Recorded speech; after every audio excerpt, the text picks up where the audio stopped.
for my health, leave it on the shelf. Ain't hearing nothing else. Tonight ain't the night, knowing the price. Pay it off with my life, till it's out with your lights. Do it all for the Christ, and he ain't playing nice. Knew the end from the start. Fix your face like it's art. The sons of a simp, call him Bart. Yeah, you did your best, played your part. But now it's time to cut you to the heart. Flex on occasion. It's the strangeness of the salvation. You see it, believe it, amazing. Them chariots coming invasion since the creation. War, mine, Lord, bless the general. Greatest nation, eat them unequivocal. Bombs dropping, buddy, cause it's biblical. Start shit, now it's time to finish. Whoa. Said he won't vote, we looking for smoke. So, we give him some more. We want the world, we breaking them down. Taking the kingdom, can't wait for the crown. We want the world, we breaking them down. Taking the kingdom, can't wait for the crown. It's the end of the world. Ain't the beginning of ours. It's the end of the world. Ain't the beginning of ours. It's the end of the world. Ain't the beginning of ours.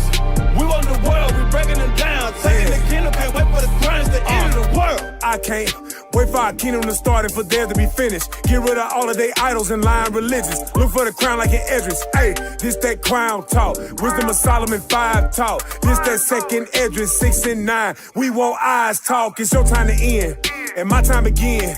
It's our time to win. Away with the sin. You know what it is. Rejoice with my kin. See that is why we repented. Go to streets, I can see myself in it. The city is bright, the kingdom of light. A wonderful sight past the angels, the inner light. I need 1,000 years of labor. Sit on my throne with my savior. Try to know wine, press alone. He bring pain like major. You think the nations is equal to us? TK Kirkland, who raised you? Flex on occasion, my God a racist. That's why we moving with patience. It's been a long time coming. I spent my whole life running. Now that I'm 10 toes down and established my faith on 100. Woe to the nations, my king will race them. You know they gotta be punished. Jeremiah 25. Yeah, you know they gon' fry. Whoa! Said he won't vote, we looking for smoke. So, we give him some more. We want the world, we breaking them down. Taking the kingdom, can't wait for the crown. We want the world, we breaking them down. Taking the kingdom, can't wait for the crown. It's the end of the world. Ain't the beginning of ours. It's the end of the world. Ain't the beginning of ours. It's the end of the world. Ain't the beginning of ours. We want the world, we breaking them down. Taking the kingdom, can't wait for the crown. It's the end of the world. 212. Hey, can y'all hear me? All right. We here. Yes, hey, where's sir. the applause? Somebody give us some applause or something. Here we go. Hey. All right. That's what's up. Hey, shalom, family. Most High Christ bless. Hey, pray y'all had a great weekend, an excellent Sabbath and all of that. Yeah. All right. We're back. It's the Nehemiah squad. We're going to reintroduce ourselves. I'm Captain Zaccai. Hey. It's Officer Shim. Yep, Officer Judah. All right. Excellent. So, hey, throw up that thumbnail. Y'all already know. Throw up that thumbnail. All right. So tonight's show is called The Return of Traditional Birth. Why midwifery is rising. All right. And our special guest tonight is Miss Gingi Allen. All right, she's a midwife. We're not going to bring out just yet. We want to play this video, right, real quick. It's a quick short. We're going to play this, and then we're going to introduce and bring out Miss Gingi Allen. All right? Hey, play number 8, y'all. Play number 8. Make sure that volume is up. People need to hear it. Hold on. Bring it back. All right, hit pause for a second, y'all. All right? So it says, nurse from a Dallas regional hospital in Mesquite, Texas responds to mother in active labor with "I cannot help," right? So now this is a longer story than this. This is just a short. And later on we can get into the long of the short, right? But just play this, y'all, and listen to what went on real quick.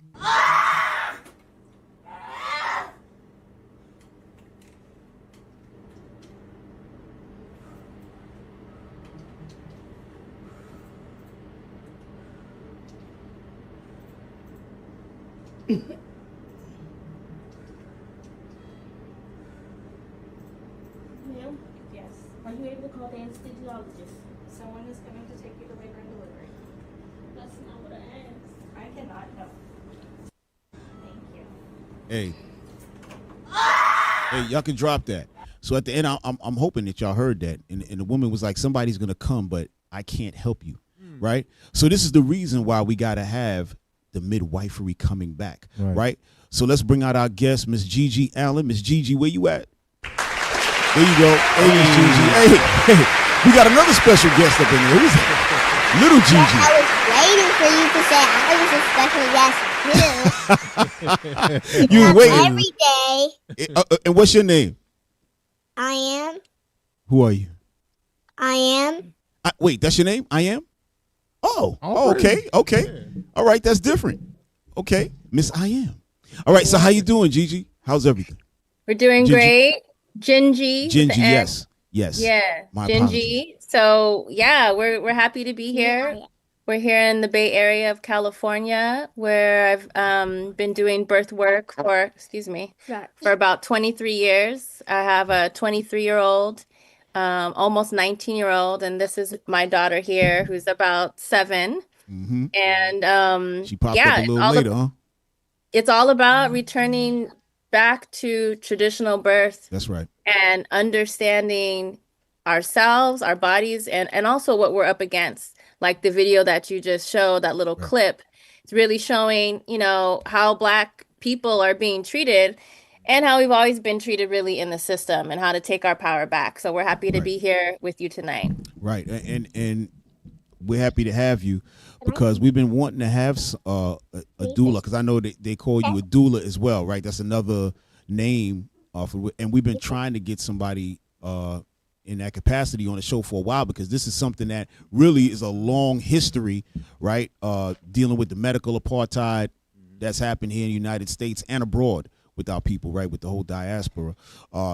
And so this is something that our people are very familiar with in regards to married couples, right? A wife showing up at the hospital or to a doctor, and then the doctor trying to talk her out of having a baby when she already has like 2-3 children. They're like, oh, you sure you want to have the child? Right. Things like this. Like everybody can speak to that. Like mostly every, the brother here is saying, yep, many brothers can speak to that. All their wives, and that's when they're not there. But once the husband is in the room, you don't hear this kind of talk.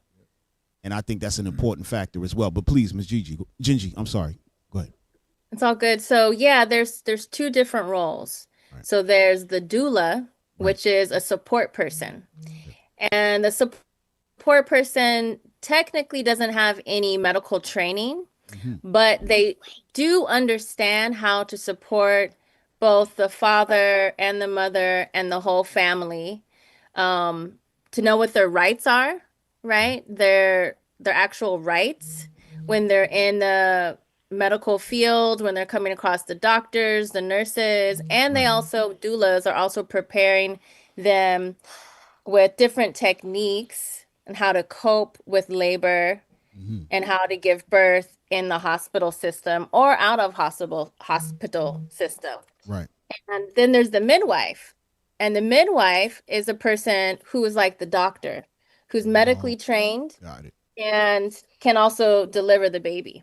Okay, so that would be you. So you're medically trained to actually give, to actually have the baby come out, to actually give birth to the child. I don't want to say give birth, but assisting in the birth, right, of the child, which is incredible stuff. And do you know how many babies you've delivered? You know what? I'm not keeping track. Hundreds of babies. Hundreds. Okay. That's about right. That's about right. Yeah. I just figured I'd ask. I thought about it. I was like, man, that's probably a lot of babies per year. Right. You know what I mean?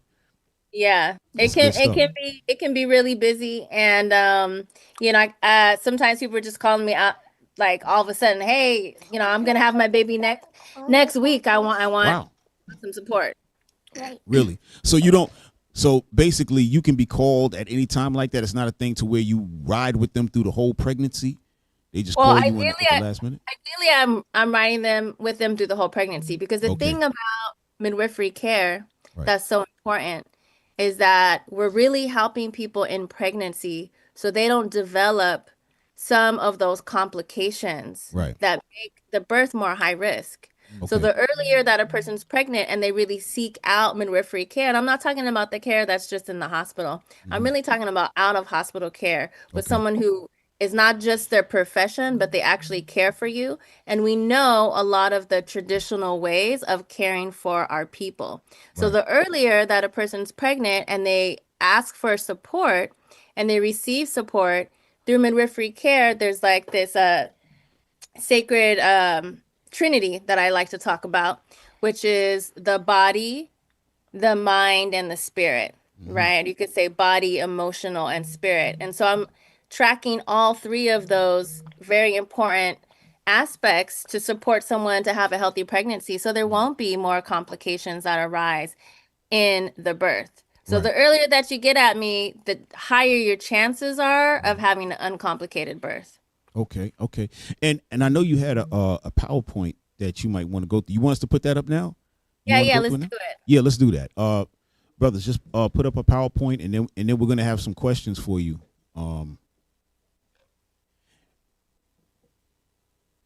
Not right now.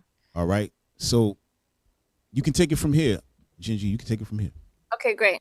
So my name's Gingi Cleopatra Allen. I'm a licensed midwife and a holistic health practitioner. And like I said, I'm a mother. This is how I got into birth work. I got into it through my own experience, through my first pregnancy, taking an amazing educational class, a childbirth education class. And they were telling me things. This was outside of the hospital. They were giving me information that I knew wasn't privy to everyone. This was very important information that really helped to shape my understanding of birth culture, of how to bring back some of the traditional ways that our ancestors birthed, the way that they know how to do this, really just how our body knows how to do it. And with the right support and guidance, then we can really get to our ideal intentions. So that's what I'm doing today is I'm supporting people as a midwife. I also support people as a doula because there's some people who need or higher risk, who need to birth in the hospital and they can't birth at home. So people who are choosing to birth in the hospital, then I can support them as a doula, which is more of a emotional and physical support person to make sure that their rights are being met in the hospital system. We can go on to the next slide. This is us here. This is my daughter as a baby. And so I'm talking about remembering our traditions and passing them on. So we got to teach the next generation. You see my daughter here with me. She's been learning midwifery since she was inside of me when I was pregnant with her. I attended a lot of births, and since she's been born, she's been attending births with me, prenatal and postpartum visits. So in this picture here, I have an adult apprentice who's also learning, and then my baby apprentice who's learning here. We're here with our client. She was a baby here. She's not a baby anymore. Right. Our client and her baby here. And then the other picture, hold on. And the other picture, she is here with another sister, and they're preparing the placenta, the fresh placenta, and they have some salt and different herbs. This is another ancestral tradition. Okay. Hold on. Wait. Let me jump in there real quick. So with the placenta now, right? You're applying salt and other things to save the placenta. Yes, exactly. And what do you want to save it for? So everyone can choose what they want to do with the placenta. This particular person was one of the traditional ways of preserving your placenta and saving it. Here is called a lotus birth, where they don't actually cut the umbilical cord. They leave it attached to the baby until it dries up and falls off on its own. And so because it's a fresh organ, you have to preserve the placenta. So you add salt, different herbs like rosemary, yarrow, lavender. Those are all the herbs to keep it fresh, to make sure that no infection travels to the baby through the placenta, and to keep it smelling good. So that's what they're doing here at home for a mom that just had her baby. They're preserving the placenta at this lotus birth, and later on they end up burying it.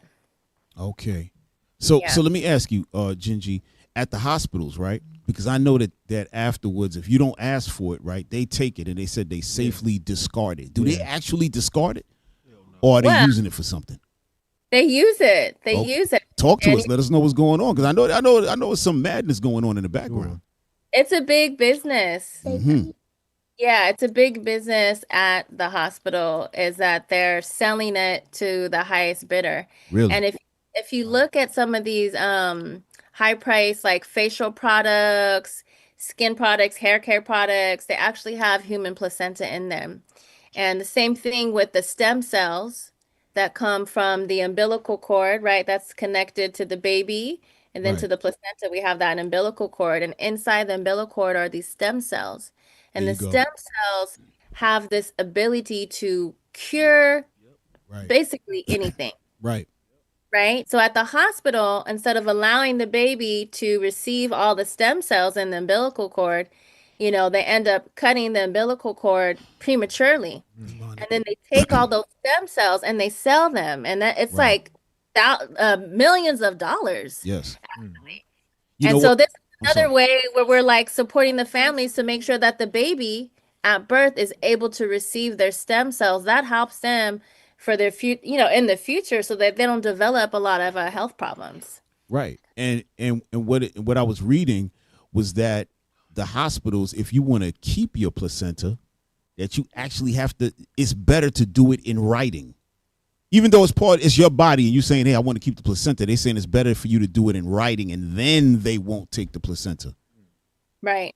Letting you know that there's already something they got going on. Because they're not telling you, okay, listen, if you guys don't want the placenta, please give it to us. We're going to use it for stem cells. They're definitely not saying that. No, they just take it automatically. And if Right. you want it, if you want delayed cord clamping so that your baby will receive all of its stem cells and the blood that's in the placenta to go to your baby, you have to write it down. You have to, stop them, and you really have to let them know that you want something different than what they just already do. Right. Right. My daughter has something to add to this too. Oh, okay. Come My on, thing Anya. is, why do they take the placenta, the placenta little stems, if the owner is the mom and the baby that own it, and Right. they just take it away from them? Right. Exactly. That's the point.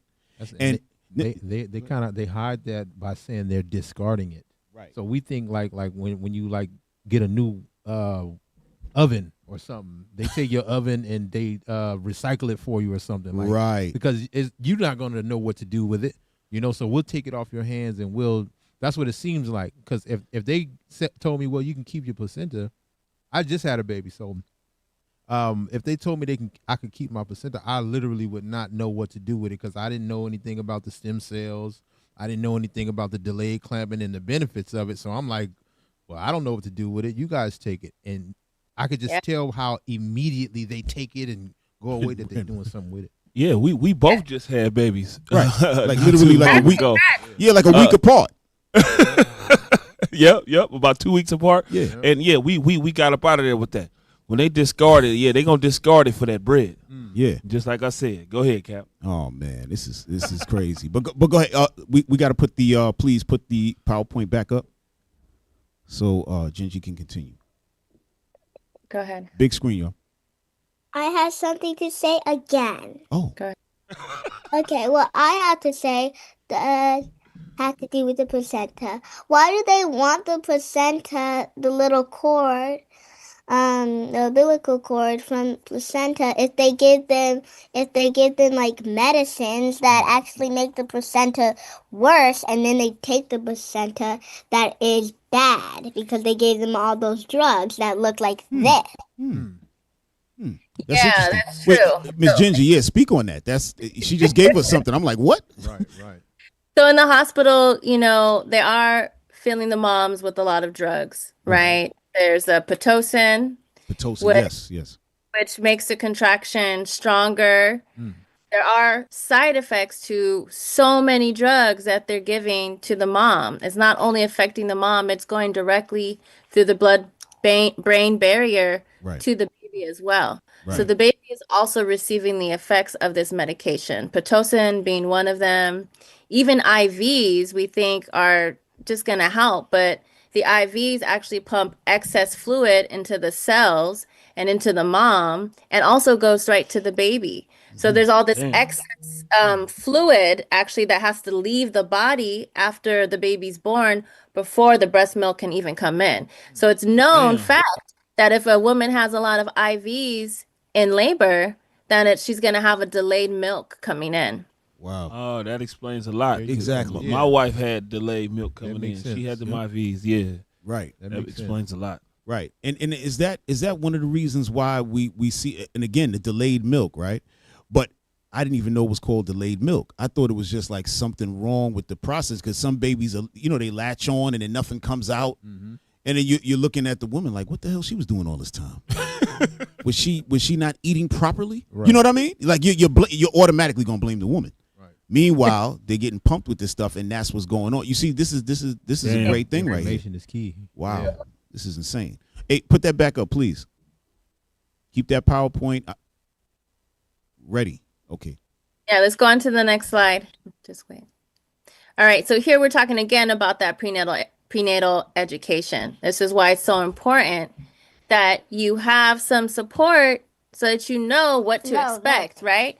We know that, so you know what to expect when the baby's born, that you should be trying to breastfeed them right away, right? That you should be having 80 to 100 grams of protein daily when you're pregnant. This is key information, again, that will help to stop possible complications such as preeclampsia, which we know is very high for Black and brown women in pregnancy. And that's a life-threatening condition. A lot of moms are induced because of preeclampsia. And they end up giving, like my daughter was talking about drugs, they'll end up giving pregnant moms low-dose aspirin. But there's always side effects to pharmaceuticals. And a lot of those side effects, A, haven't been studied. B, they minimize or don't even talk about them. So the prenatal education is key in having a safe and healthy mother and baby and whole family. So this is a picture here. We're at a conference, an Indigenous Birth Conference in 2023, where we're talking about the baby and how babies are positioned in the body and the pelvis. Let me get a baby to practice. Okay, we go on to the next one. Okay, before you leave there, I just want to talk about this preeclampsia real quick, because we've had a couple of mothers here in the congregation that have been dealing with that. Y'all, hey, cut that, y'all. Hey, come on. Hello? Yeah, thank you. Just bring that up real quick. Number 3. We're just going to show you something real quick, Ms. Gingi. All right, because you brought up preeclampsia, and we saw a video of that was hitting, like you said, the Black and brown community, but this one was primarily targeted at the Hispanic sisters, right? Just bring that up real quick, y'all. Today, a new study by the NIH is uncovering a new heart health risk for Hispanic women specifically. The researchers found that decades after blood pressure-related pregnancy complications, Hispanic women can have changes in heart structure and function. We're starting to understand, but there's still a way to go, about people's individual DNA and susceptibility to certain illnesses. And we have, in many different areas, population-related studies that certain groups have a much higher incidence of problems than other groups. Perfect. And that is cardiologist Dr. Leonard Pianco, and he says the study involved thousands of patients and points to the importance of long-term follow-up of Hispanic women who experience pregnancy-related hypertension. In our health house. You can drop that. So Gingi, let me ask you. So preeclampsia, is that something how does that even come about? Is that something that they're going through a condition? Because according to what I'm hearing is that they're coming there with some kind of condition. It's not being looked at. They're being sent off. Okay, here, I got a headache. Oh, I got this and that. Oh, here, take a Tylenol, go home. And then all of a sudden, they're dealing with this preeclampsia. Like, what brings that about? Well, it's something that's hard to understand. They're still trying to, understand it logically and scientifically. Okay. But it's basically that the organs are starting to shut down. They're being overloaded. And so there can be pre-existing health conditions. You know, how a person comes in to the health, what their into the pregnancy, what their baseline health is before a person even gets pregnant is going to be exacerbated in pregnancy.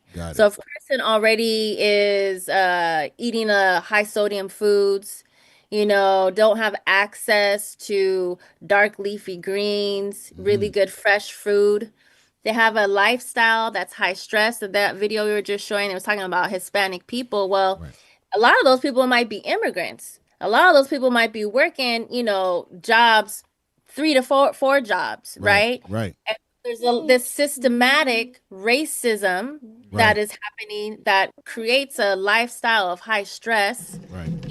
low access to good housing, Right.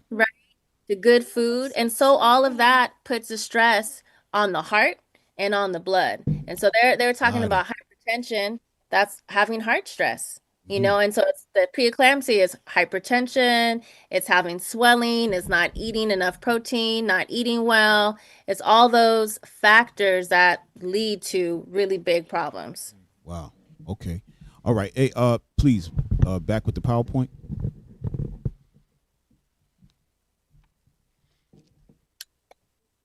Okay, just wait a minute. So here, this is prenatal care.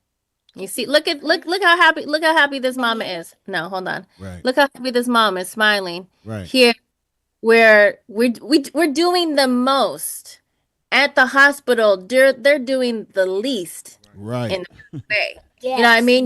They go to the appointments. It's 15, 20 minutes.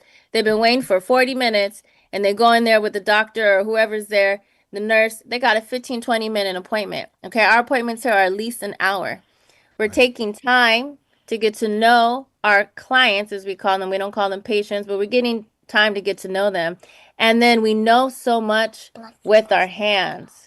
This is a true art, a true ancient art. Right.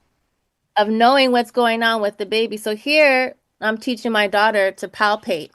And that's finding the baby's position with our hands. And we're also able to estimate the weight of the baby. My hands are more skilled in knowing the estimated weight of the baby than the ultrasound. Wow.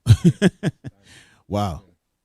That's a beautiful thing, sis. That's a beautiful thing. And you just said it was an ancient art, right? I want to read something real quick, right? I want to read something. Give me Exodus 1, right? Because I just want to let people know that the midwife has been around forever. All right. And this is what sis is talking about. She's saying that it's an ancient art, right? Because when you do something for a long time, to be honest with you, you become an artist at it. It's just because you're that good at it, and it becomes art. That's not out of you. I'm just speaking at, let me read something. Go ahead. I want 15, 1 and 15. Exodus chapter 1 and verse 15.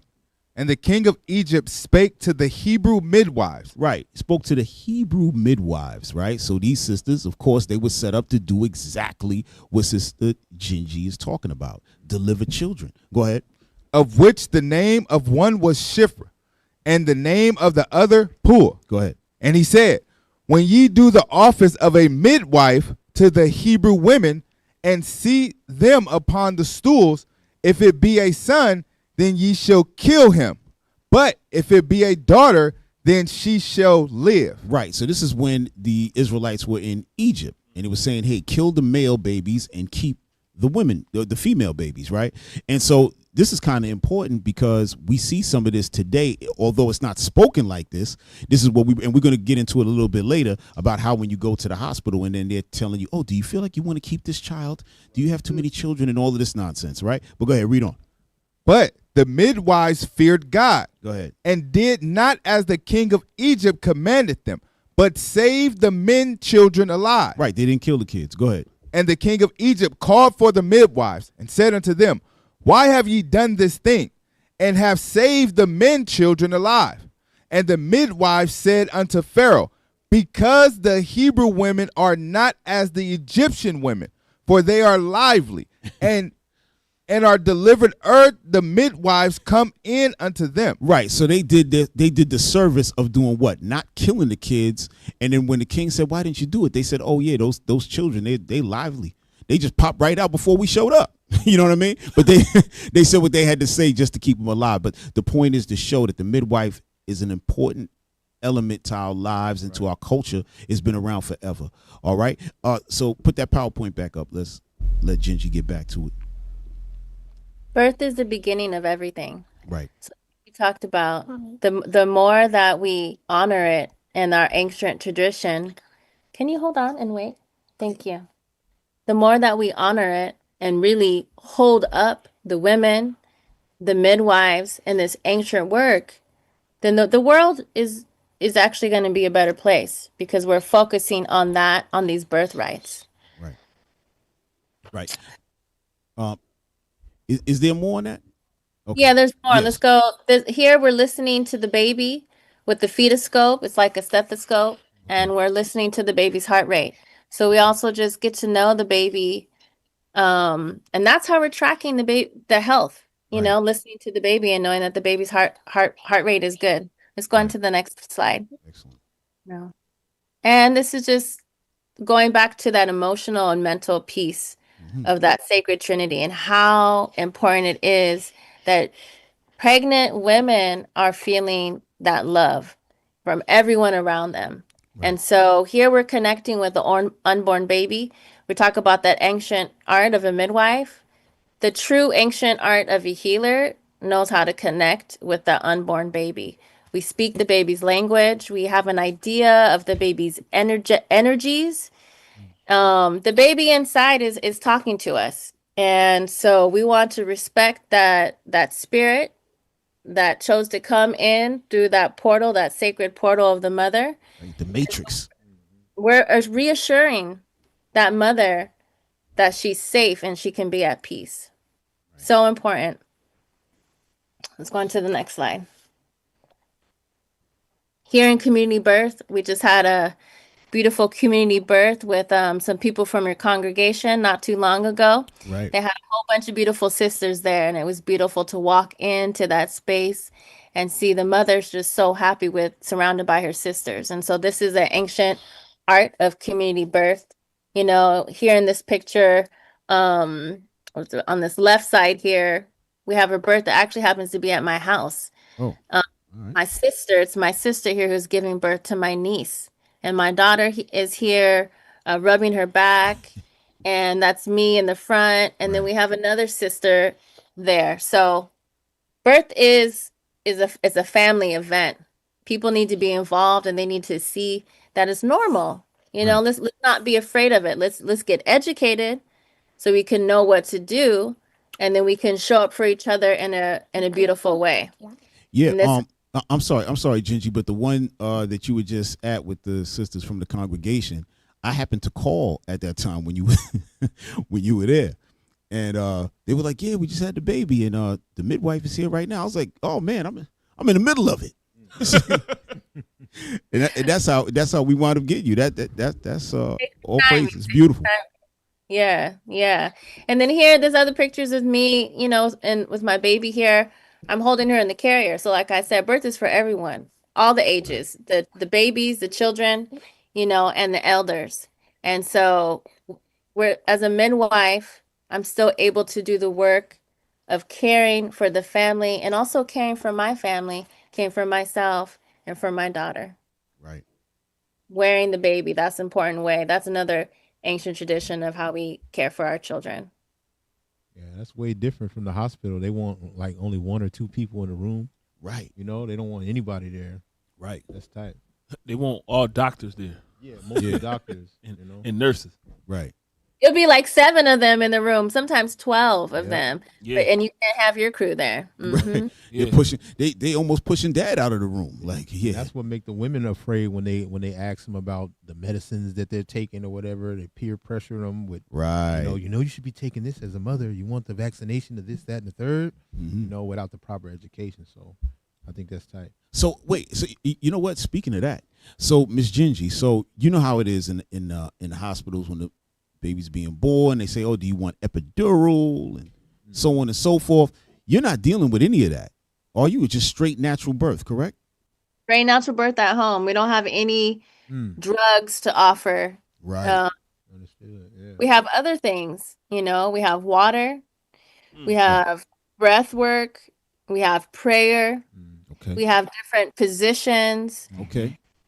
So those are all the things that we use, and it's the mind is so strong. The more that a person believes it to be true, Right. The more that the person is focused and ready and prepared, you're gonna get the desired outcome. Right. Right. Okay. Hey, put the presentation back up, please. Okay, there you go. All right, let's see the next slide. It's here after a baby's born. We're listening with the stethoscope. So during labor, we're listening, and after the birth, we're also listening to make sure that baby has that strong heart tone. And this is my daughter listening with the stethoscope with the baby that was just born. And we got to keep them together. See, so we can do our work and we don't have to interfere with the mother-baby connection. That's the most important thing, that they stay together. Because when they're together, when they have that skin-to-skin contact, it regulates their heart rate, it regulates their breathing, and it regulates their temperature, as well as their nervous system. So those are the four main things of well-being, of being alive and thriving. So we always want to keep the mom and baby together. Right. Let's go on to the next slides. Next slide, guys. Here we talked a little bit about placenta care. So my daughter is here. We take a look at the placenta to make sure it's really healthy after it's born. There's also a ancient traditional art of reading the placenta. So you can read the ancestral lines through the placenta, not just the scientific part of, making sure that the placenta is healthy, that the placenta came out whole, so that there's no pieces left inside of the mother, so that she won't get infection. So this is what we're doing here. We're looking at the placenta, at the umbilical cord and the membranes that the baby's surrounded it by inside. And then in the other picture, we're here with the father. We blacked out his face, so he has a little anonymity. But Right. we've putting the placenta there in a bag so that they can put it in the refrigerator or put it in the freezer, so they can decide what they want to do with it later. All right. Hey, Miss Gingi, is there any reason why he's shirtless? Oh, you know what? That's that skin-to-skin contact, and it was hot in there. Okay. I just wanted to know, because I said I knew it had to be something. Yeah. It'd be hot. We got to keep it really warm. It'd be hot. All right. So here's an important question. So I hear you talking about ancestral. The ancient art, and you're checking the placenta for ancestral lines, so on and so forth. Where did you learn your craft from? I know you went to school, obviously you got that, but I'm saying this next level part of it, because what you're speaking, I'm pretty sure they're not teaching that in the school. Where are you getting that information from? They're not teaching that in the school, and I'm hoping to, open up a school of my own soon, so that I can teach some of this ancient art. And it's something that I've had to learn from different teachers and different traditions. But honestly, a healer just knows things. Okay. And there's only so much that can be taught to someone, and there's something deeper inside of someone that someone just knows. So some of this ancient ways of knowing, I just know it. Okay. And then I learn other pieces of it that helps to connect the pieces. But this I have different teachers, and I have a Dogon teacher who I just started, the Dogon tribe. I just started working with some of the folks there. I have some other indigenous Mesoamerican teachers. Okay. I have a lot of different traditions that I'm working with, but honestly, the true healer and the true medicine people, they just have these ways that they just know. Some of it comes through dreams and through meditation. Okay. Okay. All right. Throw that back up, y'all. All right. What did you want to say? I am. Let's go to the next slide. Go ahead. I have something to say. Okay. Okay.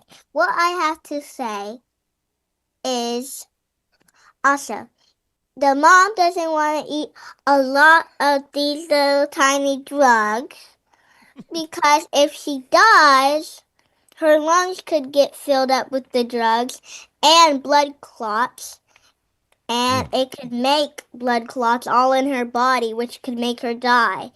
And that's how one of our clients died too. So Dr. Gingi, I'm sorry, Miss Gingi. I really wanted to say Dr. I am, but Gingi, please expound on what the doctor just said. Yeah, thank you for bringing that up because we just found out that one of our clients has recently passed. We're just found out today, so it feels Can I tell the fresh. story? I'll tell. No. But this is something. Hold on. This is something that's really important because a lot of the moms that are going to the hospital who are getting like epidurals, Right. are cesareans. Yes. We're gonna get into that. Absolutely. There's so many cesareans that are happening.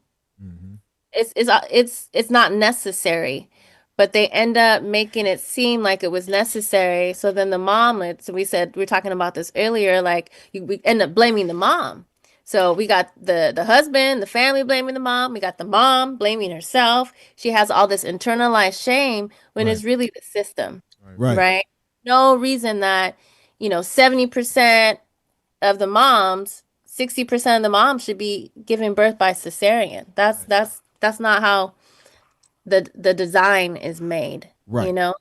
And so my daughter is talking about, one of our clients who was having some health conditions and ended up having a blood clot in their legs, and it happened so quickly with blood clots, and she died immediately, and that was she actually had a surgery, and so that was a complication of her surgery that she had in pregnancy. So she died. We'll just say her name, Cassie Carter. Prayers to her and her family. Her daughter Eleanor lost her mother when she was 3 weeks old, and so her father is there taking care of their daughter. That's rough. And we're gonna show a little video on that in a little while. I want to say something about that with the C-sections, and I want to talk to you about that. Last year, my daughter was giving birth, and it was right around this time, and they were kind of talking about having a C-section, but there was no reason for her to have a C-section. But they kept pressing it. Oh, the baby is supposed to be due. Let's say the baby's due today. Oh, well, maybe we should do a C-section. Kept pushing it. We talked about it. I said, just hold out. So baby came like a week later, natural birth, everything was all right. So after that, I started thinking, why are they pushing these C-sections so much? So I looked it up. And generally, most of the C-sections take place like right around the later part of the year. So, and they get bonuses for this, right? I looked into it. Doctors and everything, they get bonuses for having these C-sections. And I started thinking, man, this is right around the so-called holiday season. Maybe they want some extra Christmas money. Like, it's that ridiculous right now. You know what I mean? To where it has become, it's just a business. So whether the patient dies, the mother dies, hey, listen, it is what it is. This is what we're pushing. And I think what a lot of people need to realize, and some people who are in administration in hospitals and such, they recognize that it's a business that they're running. You have an administrator, they're running a business. They're not looking at a patient and, oh, it's a mom and this. No, they're looking at money. How are we making money? How are we getting money into this business? That's how it works, So let me just show something, because you mentioned about your client passing away. We're going to bring up a video of a young woman who passed away as well, and her husband was in the court trying to get some justice. All right. That's video number 1, and get it to 4 minutes and 50 seconds. All right. That's video number 1, 4 minutes and 50 seconds. Mom or baby. We went in for what was supposed to be a routine scheduled C-section on what was supposed to be the happiest day of our lives, and we walked right into what was a nightmare. According to a timeline on forkiraformoms.com, Charles Johnson and his wife Kira walked into Cedars-Sinai Hospital in Los Angeles in April of 2016 with plans to deliver her second child via cesarean section. Hours after giving birth, Charles noticed blood-tinged urine in her catheter.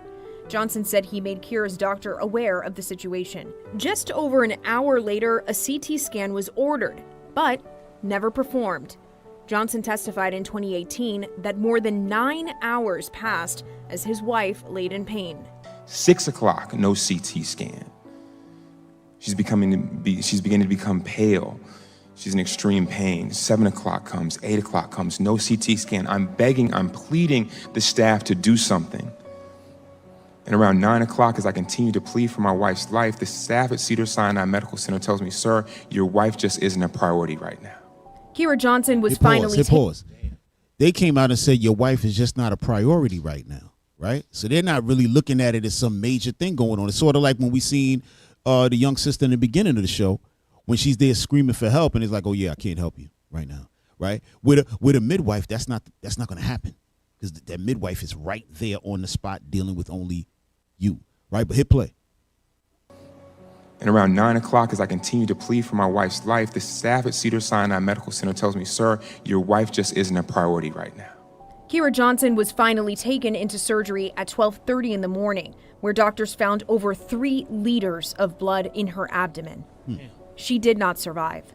There's no statistic that can quantify what it's like to tell an 18-month-old that his mother's never coming home. My wife deserved better. Women all over this country deserve better.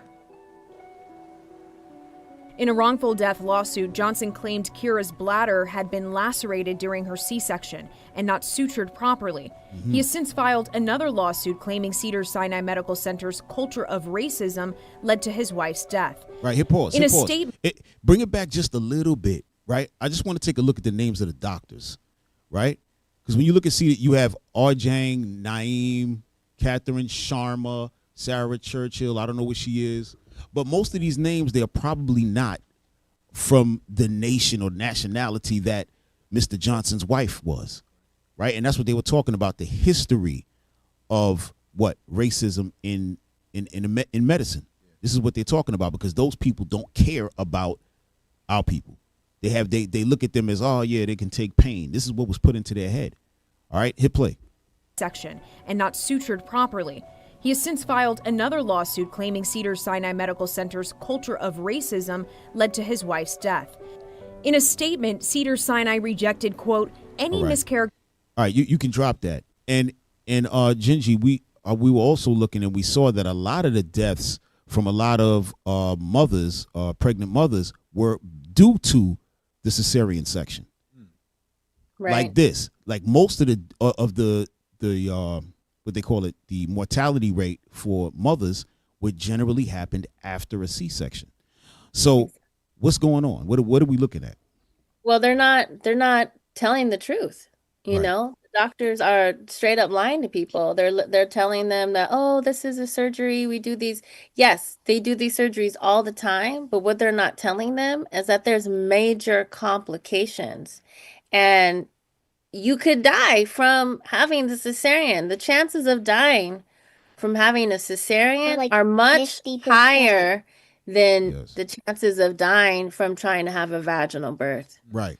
So they're not telling them that this is major surgery. And so like we just saw in that clip, there's a lot of complications that happen in that surgery, from lacerations of the uterine, lacerations of the intestines.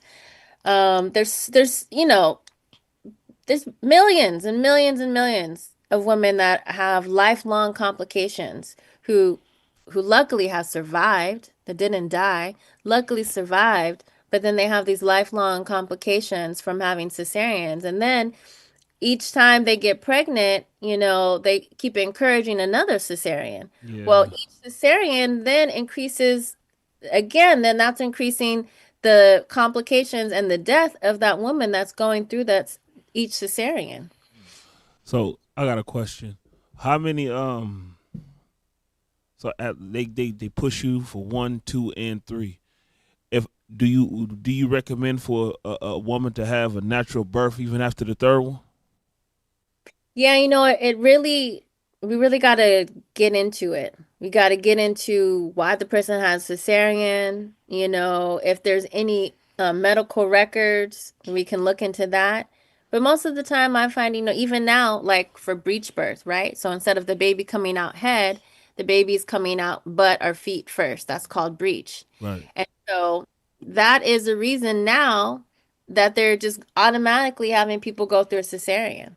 It's because, again, it's the lost art of knowing how to deliver a breech baby.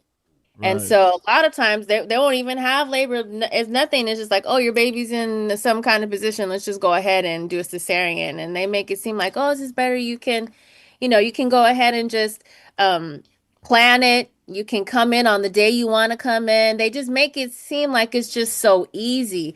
But we know in this life, the easiest thing is not always the best thing for you. Right. Yeah, because I'm asking because a lot of the time that they use a fear tactic, to make the woman think that something bad is going to happen if they don't hurry up and get the baby out. And at the end of the day, they just be lying. It's something that the Bible call crafty counsel. They put a fear in you and then play on that fear in hopes that you do it. Right. It is crazy. It's crazy to me. They're being dishonest. And, I've had a lot of babies born at home whose mother already had a cesarean. So if just because a mom's had 1 or 2 cesareans doesn't necessarily discount them from having a natural vaginal birth at home. Right. That's Right. Okay, yeah. That's all I got. Go ahead. All right. Think Yeah. of something else. Yeah. No. That's actually a good question because I was thinking about that as well. Like once you start that C-section, can you just go back? So, no, that's excellent. Hey, post that the PowerPoint again real quick.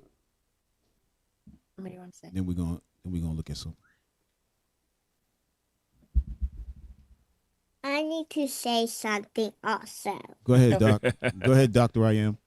What I need to say is they are telling them some of the truth that like the baby could die if they don't hurry up and get the baby out. But what they're not telling them is they could have been at home taking the baby. Right. Yeah. But instead they went to the hospital and now they're at the hospital.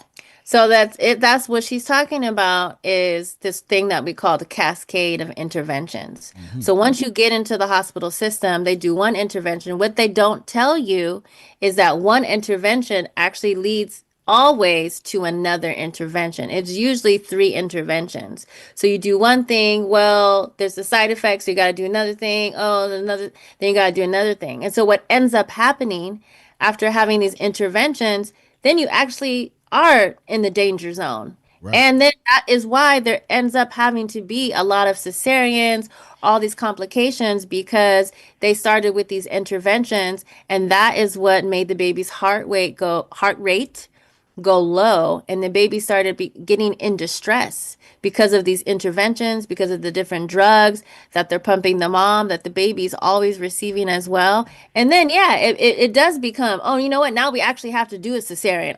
Aren't you glad you're here so we could save your life? Right. Yeah, that's the word that they toss around that make everybody scared. Death. That word, that 5-letter word, death, be having them sisters on edge. Right. And put up the that medical apartheid book real quick. Just put this up because we gotta let the people know something. All right. So the name of this book, just read that real quick. Medical Apartheid. The dark history of medical experimentation on Black Americans from colonial times to the present. All right, post that next page, that first page that I have. Go ahead, read the highlighted section. Despite their characterization as primitive, African healers first employed citrus juice for scurvy and inoculation for smallpox and other viral illnesses. Right. So they were using citrus juice, right, to heal the scurvy and use it as an inoculation for smallpox, right? So you would do this and then you would not get smallpox, right? That's what they're saying. Go ahead. And other viral illnesses, okay? Go ahead. Midwives, right? Go ahead. African techniques, herbs and medicine so successfully without dangerous tools of the day, such as forceps, that many white women called them to attend births. Right. Many white women call them to attend the births, right? So even with the so-called technology they had, they would go to those black midwives. Why? Because they knew what the hell they were doing, right? Just read a little bit of that next one underneath the highlighted section. Some whites were impressed by the success rate of Negro doctors and doctresses. Doctresses, go ahead. Consulted them and placed their medication recipes in the family book. And Western doctors faced brisk competition from the black herb doctors. In an 1855 journal article, Dr. R.H. Whitefield of Alabama railed against unscientific midwives. Right. So basically, right, he was railing against the unscientific midwives because the stuff was working. Right. So today, a lot of these herbal remedies, you can't even really post it out there because that's against the laws of America. You could really get locked up for doing that. Why? Because you have big pharmacology, the pharmaceutical companies out there, and they're lobbying, so their stuff is out there. So these herbal remedies and all of the Negro doctors, today it's hard to find Negro doctors. I'm saying in regards to the whole country. They're out there, obviously. But when you look in the amount of doctors, and our percentage is very low, right? But to show you that we've always had the mind for this and always had the spirit to do this, we have to get back to it. All right, so we could drop that. Gingi, if you want to speak on that, Yeah, go for it. I am. Okay, I have also something to say. Come on. If the black moms did know, even if they did know that they were going to drug them, I don't think they would fight back because they don't want to get locked up for doing that. Right. But what they should be doing, the court, they should be telling the doctors not to do that or locking the doctors up. And not the black moms that are actually already having this stress from having the baby. Right. Let's lock up some of these doctors. Yeah, man. Right. And lock up some of these administrators. She talking that good stuff. Yeah, talking that good talk. Yeah. That's that nice stuff. Hey, put that PowerPoint back up.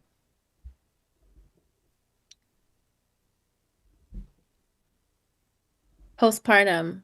So all these parts are important, right? The pregnancy, the education, the nutrition, helping them to have a least amount of stress as possible. We know there's going to be some stress, but when you have information and you have good support, then it de-stresses everything, as we know, right? And then in the birth, making sure you have an advocate, so someone who's gonna support you with your rights, like my daughter was talking about. A lot of black women are afraid, to even say anything because we know they be calling the system, the CPS on folks, and they be taking away people's babies.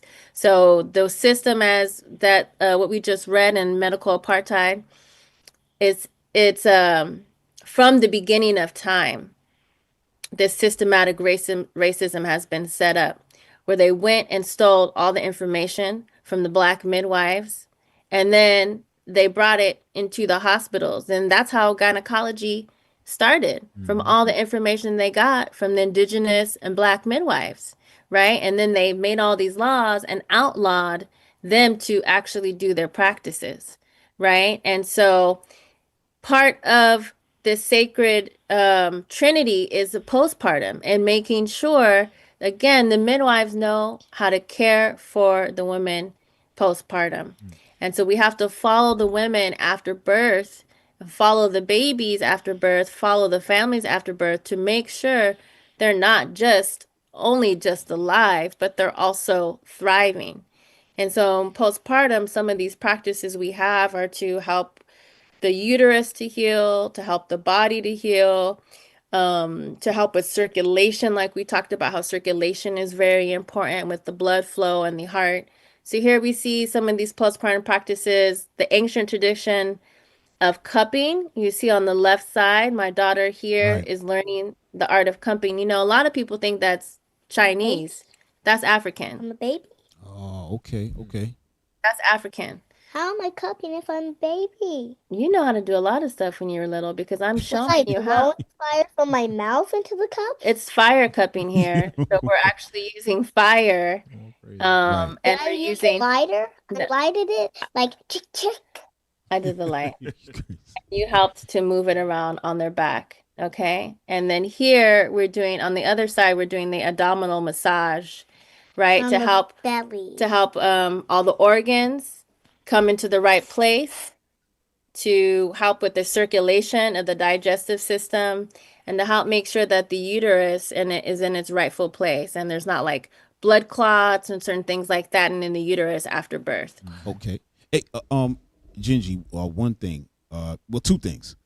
One, would you be able to take phone calls tonight if somebody? Oh yeah, we love Okay. Okay. So brothers, put the phone number up because they people in the chat are asking to call in, right? And I want to talk to you a little bit about the postpartum, right? So what happens? Because we've run into this personally, where we see certain sisters come up with postpartum psychosis, right? How does that develop after, and if it develops, then what would be the route to take it? You now go to because now it's a psychological thing. Like what happens there? Yeah, so part of postpartum psychosis is what I'm talking about with that Trinity. Okay. When people aren't having those three things in alignment, then it's gonna mess with your mental framework. It's gonna mess with your hormones. If you're not eating properly, if you're not having enough nutrition, we already know when you're not pregnant, if you're not eating properly, how you feel. Right. In postpartum, the postpartum mother person is supposed to have about 2,000 more calories than they had in pregnancy. Mm-hmm. Now, if you have a baby on the outside, that's really impossible for a person to do on their own while they're taking care of a baby. Right. So having that information before for the whole family to understand why postpartum nutrition is so important. There's certain things that are more healing to the body, like soups and stews, slow cooked food, warming things that are going to help the uterus and the body to stay warm, because warm is what keeps life. Cold and frozen things are stagnation. And so that's not good for life. So what's good for life is warmth and heat. Okay. And so those are some of the practices that we want to make sure. We want to make sure that, we ain't, hopefully we ain't got single moms. Ain't got no community out there. Right? Right. That's tough on them emotionally. Again, and how they're going to get up and be able to cook and feed themselves, right? They're not sleeping. So that's also doing something to your hormones when you're not sleeping properly. And if you don't have a peaceful home, a partner who's supportive, a partner that can take off work, family that could come in and cook and clean and take care of the other kids, then there's a psychosis that, of course, there's a psychosis that develops. Why would we think anything else when we have a backward society, right? Yeah. Right. And that's the key, right? What you just brought up, because, and that's why with us, we really push the family, push that marriage. It's important to have that unit, because without that unit, there's no, like you said, support. And that's when, you have an enemy trying to say, well, listen, get a C-section. You don't need that baby. You already got, you're a little young. Just get an abortion. All of this type of stuff will come in when we don't teach our people from the beginning. Yeah. Right. You know what I'm saying? Hey, you deal with this woman. Get that real quick, right?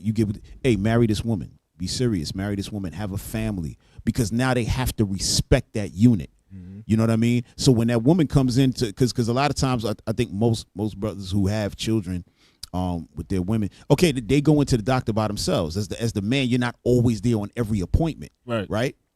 But the doctors know, you're her husband. I know who the husband is, and they treat that woman with respect. They do. But when they're thinking it's some single mom or something, and she's just dealing with, she don't know who the father is and stuff, they have a lack of respect, and they act crazy. That's when all the BS starts. Yeah. But read that real quick, my brother.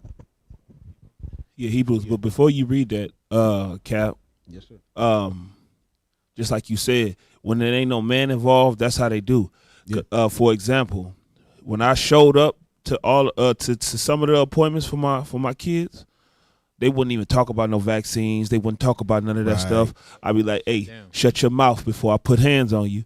And then they'd be like, all right, I'm gonna shut my mouth. I'm gonna But shut when my he mouth. leave, I'm gonna be talking again. Cause as soon as I'm not at the doctor's appointment, Yes. they trying to push vaccines on her. They trying to push all type of stuff sure that I'm they there. know that I 100%.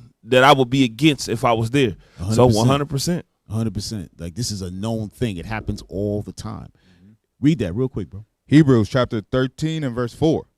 Marriage is honorable in all, Right. Marriage is honorable in all. Come on. and the bed undefiled. Right. And the bed undefiled. Go ahead. But whoremongers and adulterers God will judge. Right. Our people put ourselves in that situation where we have this going on, and we have we make a baby over there, and we're like, yeah, when she has the baby, she'll call me. You know what I'm saying? I'll show up to the hospital with my mom, and then we'll, you know what I mean? Like, we have to get out of that. We have to get out of that. But yeah, please. Okay, for anybody who wants to call in, that's the number on the top, 669-444-9171. That's the meeting ID number. All right, and you'll be able to speak to Ms. Gingi. All right. Oh, we got one? All right. So, Gingi, we have one already. All right, we'll bring that call in. Caller, welcome to the squad. Welcome to the Nehemiah squad. What's your question for Miss Gingi? Make sure y'all, when y'all get on there, y'all press the *6 to get in. Oh, yeah, that's what it is, *6? I couldn't remember. *6. Make sure right. y'all pressing that. All right.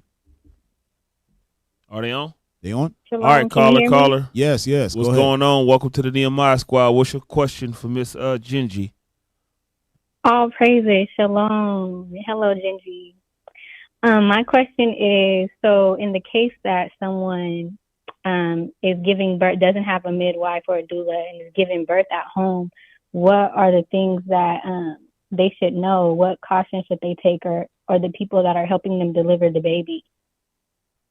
Yeah, that's a great question. You know, I got to tell you, I'm a midwife, but I love unassisted births. I love when people can get the information that they need to get, when they can trust in themselves and trust in the divine and trust in their team to do the godly work that needs to be done. And so I think, you know, each person has to decide on their own which makes them feel safe. Some people will listen and get a Doppler, like a handheld machine to listen to the baby's heart. That's one of the ways, and one of the main ways that we know that the baby's doing well. And so some people will buy one of those. You can get those really easy off Amazon or almost anywhere, you know, nowadays. And so you can listen to the baby's heart tone while you're in labor to make sure that the baby sounds good. I would say also you should know what to do when the baby's born, after the baby's born, right? How to do neonatal resuscitation, which is basically just breathing into the baby, how to stimulate the baby. What are some of the simple signs to know that the baby's doing well when they're born? You want to keep the room warm. You want to know that some bleeding is normal. We want to have some herbs on handy if there's too much bleeding. So there's some real specific things that are really just simple too, but definitely people should take some classes, read some books, get some education, so that they can be well prepared. You know, I don't think that people should just go into it not knowing anything. You want to have some things set up. You want to have supplies ready so that you can do a good job. You know, you can do it in a way that you feel confident. Well, Gingi, let me ask you real quick. Is that even a good idea to have an unassisted birth with not even a doula or a midwife there? You know what? It seems like that's an emergency type situation. Is that something that's even? Well, you know, they say birth is not a medical event. Okay.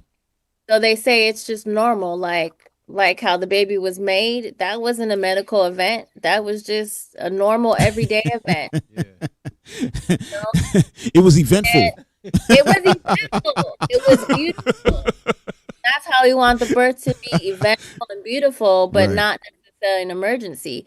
But yeah, emergencies happen all the time, and we drive our cars, and most of the time we're not getting accidents, and it's fine. But sometimes there are accidents, so we do have to know what to do. And again, each person, you can't just do what your neighbor did because that looked good for them. You got to do what makes sense for you. And so that's why I always encourage people to do what makes sense for them. You either hire a midwife because that makes you feel safe. That helps you feel safe. Absolutely. Or you don't, because you're educated and you know what to do. You took some classes, you know how to support yourself, you know how to support your wife, you know how to support the baby when emergencies come up. And that's what the midwife's for, is also just emergencies come up. I have lots of births where there's no emergencies, but I have births where there's emergencies too, where I do have to act and do things. Right. Wow. Anybody else online? No? Okay, cool. Put the presentation back up so we can run through it. Okay, my daughter has one more thing to say before we finish with this presentation. All right. Yes. Like you were talking about, that when the father's there, they don't give any drugs. So I think when a mother goes to the doctors or to the hospital to have their baby, why don't they always have the father there? Right. That's a real thing. That's a real thing. And I think that's a great idea, but just because the way life is today, right? Dad got to work. If the mother takes off, then generally the father won't take off because he'll still work. Maybe time. It's so much involved, but that should be the situation at this point, right? That both need to go, because when one doesn't go, then weird conversations take place. Yeah. Right? And Threats. You got to physically threaten people. Right. All these threats, and it's putting a lot on the woman. Right. To have to remember everything, to know, how to react when the questions aren't being answered properly. Right. So even if a father can't go, then you bring your doula with you. You bring your best friend with you. You bring your sister with you. You bring somebody else with you. You bring family. The family member, you bring someone with you to help you. And that is really important, because we don't want our sisters out here feeling alone. Right. And those who go along, don't be like a bump on a log, don't say nothing. You got to be chatty. You know what I mean? When they start talking crazy, be like, hey, that's not something we're interested in. Right. Aren't we? Yeah. Right. Just talk for you know what I mean? You got to be in there talking and be lively and serious, so they know what the heck's going on. Hey, put up that presentation again. All right. So these are some of the postpartum practices that we do. Let's go on to the next slide. And this is one of the ways that we honor the whole ceremony that's just taken place. This is a everyday event. It's still a sacred event of pregnancy and birth, right? Of the three, that sacred trinity, the mother, father, and the baby coming together, and life. And so one of the final ways that we honor this is in the closing ceremony, where we do different body work and different techniques. And when we wrap the mother here, it's close to what we do for the baby. We swaddle the baby. We know that helps their nervous system. And so we do the same thing for the mother. A lot of people don't know in postpartum that the mother and baby need the exact same thing. So the mother and baby need to be eating every 2 to 3 hours. They need to be sleeping. They need to be cuddled and warm. And so the swaddling is also a really important, again, way of honoring this beautiful divine work that this human being just went through. Yeah, that's interesting, because that's in the Bible as well. And you just said something. It makes a lot of sense about the swaddling. And when we see the swaddling, we hear about it in the scriptures, but we don't really, we read it, we know what it is, but we don't. Now that you said it, it really it gives it a little bit more depth, right? Let me get Wisdom of Solomon chapter 7 real quick. I just want to read this, because you talked about that swaddling, that the baby needs to have that. We never really pay attention to that, because most of the babies are born, they get wrapped up. You thinking you're just wrapping them up because they, you want to keep them a little warm. But we don't look at the deepness of it, Chapter 7, verse 1, start there. Wisdom of Solomon, chapter 7 and verse 1. I myself also am a mortal man, like to all, and the offspring of him that was first made of the earth. Go ahead. And in my mother's womb was fashioned to be flesh in the time of 10 months. Right. He's saying that as fetuses were in there 10 months, right? 9 to 10 months growing inside. Go ahead. Being compacted in blood. Right. Of the seed of man. Right. And the pleasures that came with sleep. Come on. And when I was born, I drew in the common air. Right. And fell upon the earth, which is like nature. And the first voice which I uttered was crying, as all others do. Right, like every baby comes out, they start crying. Go ahead. I was nursed in swaddling clothes, and that with cares. Right, and that with cares. Right, that swaddling clothes with cares. You know what I'm saying? We read that many times, but we don't really think about it too much until you just mentioned it, and it's really showing a lot of care with that swaddling. Right. That's another level. But go ahead, sis. I'm sorry. Beautiful. Thank you for sharing that. It's another level of care, caring for the spirit and the body. Yeah, that's a beautiful On thing. the next slide. Okay. Oh, breastfeeding. We all know that. Yes, we know that breast is best. Susu, remember that me again. She said good times. Oh, shit. The milk Wait, is that the good doctor right there? Yeah, that's the good doctor. Oh, that's the good doctor. Oh, she was remembering. She was like, yeah, I remember those days. Yeah, the good old days. The long time ago's days. Right. This is a natural way that we care for our babies. Right. This is the best thing that's for them. It has antibodies in it. Wait. Hold on. And it's made specifically for your baby. So there's this communication with the saliva from the baby that goes into the pores of the mother on their areola, and it tells the mother's body, exactly what the baby needs.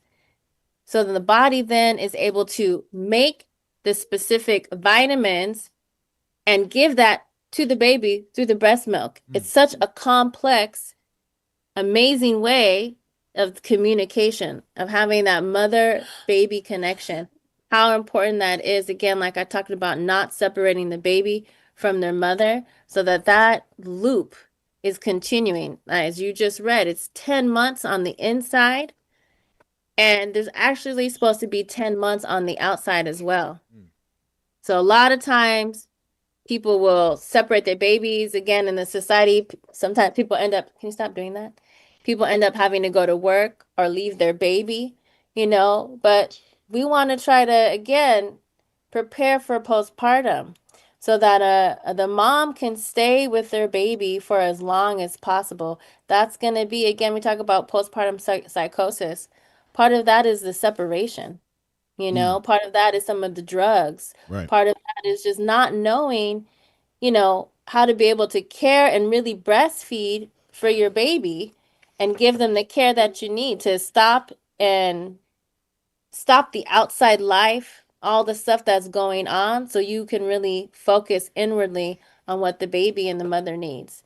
So that's part of breastfeeding. Now, the mothers that I see, they go on to having a very successful breastfeeding relationship with their baby. That's one of the pieces of care that's extremely important to me in the way that I'm supporting people. And we see that the successful rates of breastfeeding with my clients are much higher than with pediatricians and people who are just seeing the hospitalists. They're actually not experts. Isn't that crazy?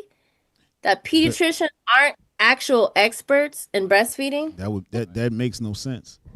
But then again, it makes a lot of sense, because I guess their job is to steer the mothers away from breastfeeding, right? In my opinion, I'm knowing of a young mother now that her baby is like about 4 or 5 months, and she's already has him on formula, like from when it was like 2 months old. Like, how does a mother even get to that point where they don't even know that the baby's supposed to be on the breast? Like, is there psychology behind that, or is it something taught to them saying, hey, just use, this formula or whatever, as opposed to having them on the breast? You would think that's a natural thing.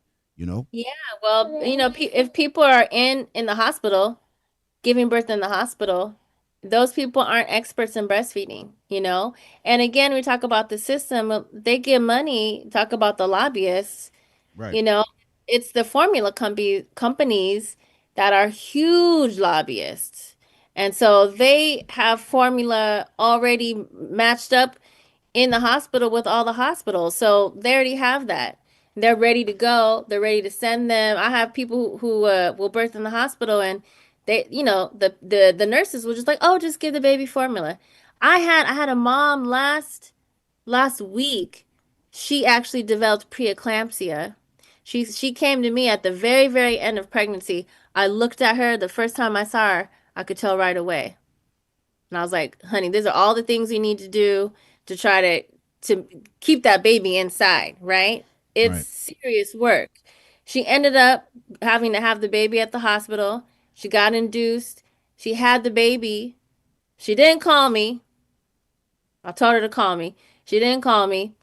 They ended up having the baby. And you know what I found out? Is that they didn't breastfeed the baby for that whole day.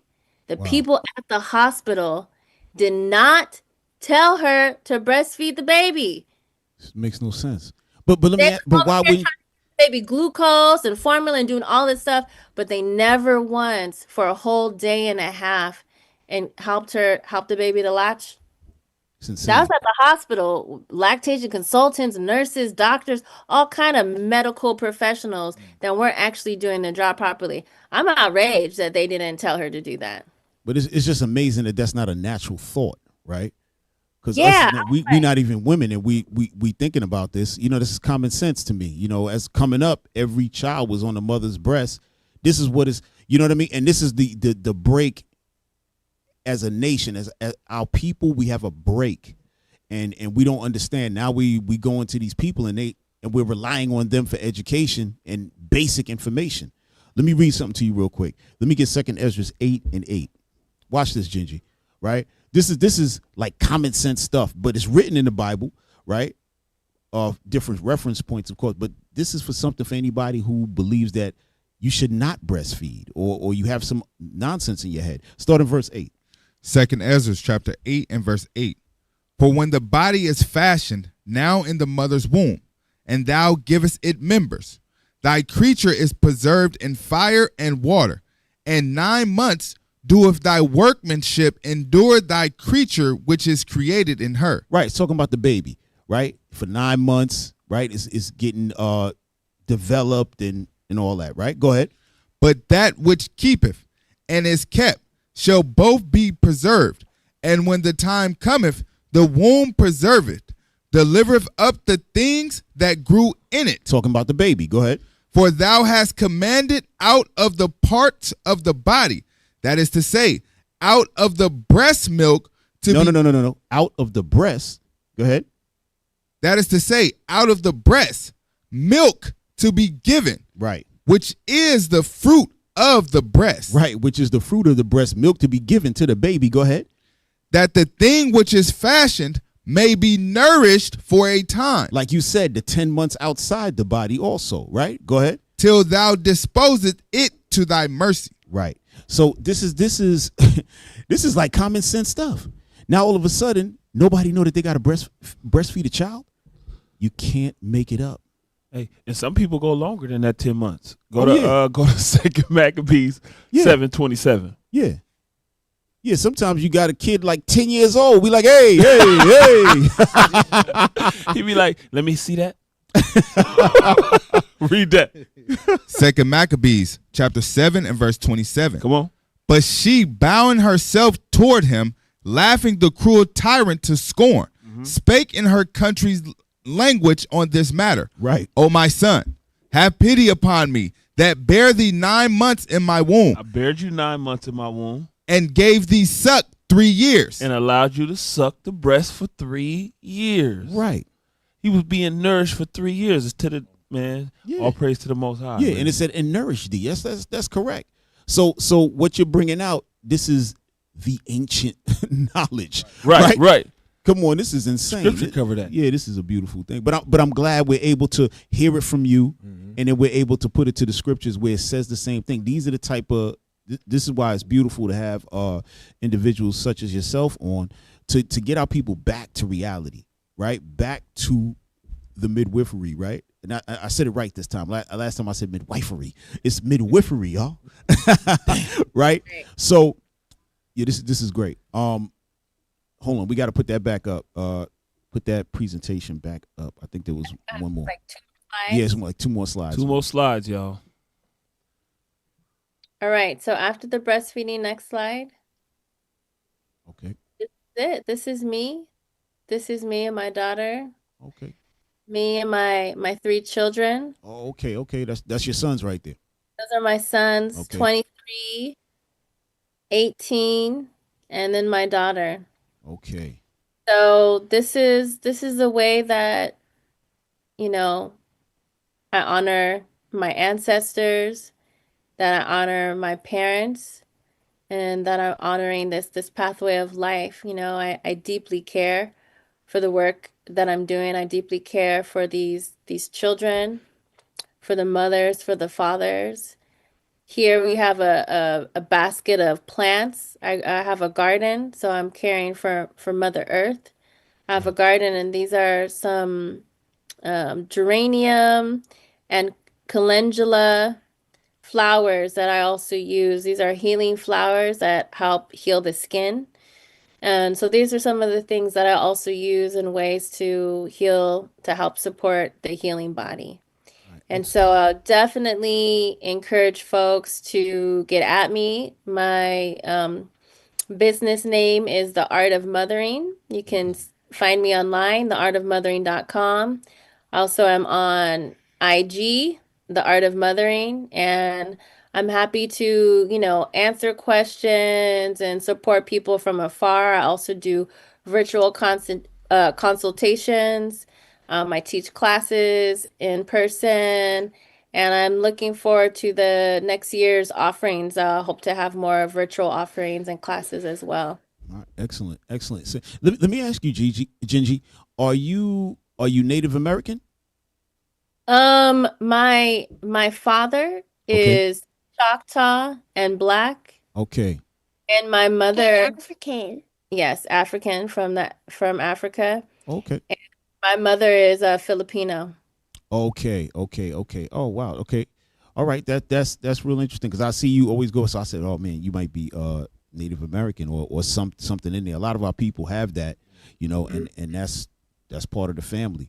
I want to read some. I got to read something to you again, sis. You know what I'm saying? We can't let you go. Just first of all, put up. Can you find that the Art of Mothering? Just put up her site. It's an actual site, right, sis? Yes. Yeah. Let's bring that up real quick. All right. While that's coming up, give me 2 Ezra 13. All right. Go ahead. Let's bring that up. Okay. Because especially and again, we the sister had Gingi dealt with sister in the congregation, and like I made a joke about it earlier, but that's what happened. We called and she was there, everybody was there. It was like a little party going on. I said, oh man, it's a party going on.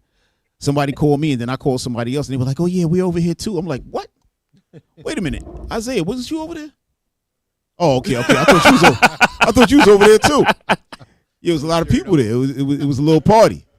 It was a little party. But hey, y'all found that? Okay, bring that up real quick. Yeah. All right. Yo. Gingi, that was crazy right there. That's a picture of me and my friend. That was crazy right there. Okay.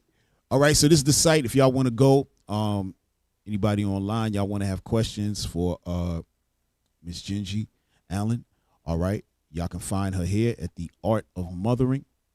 Okay, and you just, as y'all can see right there, put in y'all email, submit your questions, she'll get back at you. If y'all interested in hiring her, you deal with that as well. All right.